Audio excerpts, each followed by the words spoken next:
Old denture, ha? Old denture. Very small. Smile. Laki. Okay, so here we have a denture that's already not flattering, no? Because it's too small and off ang kulay niya. Hindi ka pareho. So, maliit po yung upper natin. This is her new denture. Flex na po tayo ngayon. Manipis.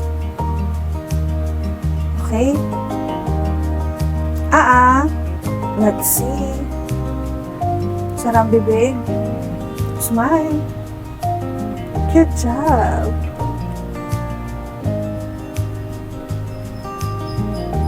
Ang pagkaputi na nilagay natin, hindi katulad kanina.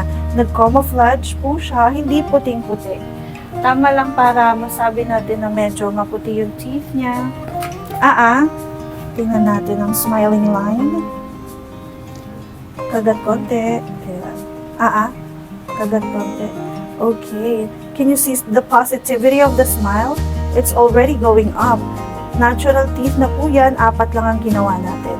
And bunny teeth. Babagay sa kanya dahil siya ay tisay at maliit ang bibig. So, there are tips that we can do to make our smile fitted to our personality, our appearance. Okay, Smile. Tagasan po sila? Okay. Ilang oras ang inyong binabiyahe? 3 hours. Oh my God. Okay, worth it po ba? Yes po. Okay. Ano pong masasabi niyo sa inyong bagong denture? Maganda po. Ibang-iba sa lumang denture. Opo, pinaghirapan natin yan. Kahit malayo, it's okay. Personal naman na nagawa natin, no? Ano tawag doon? Customized. Okay.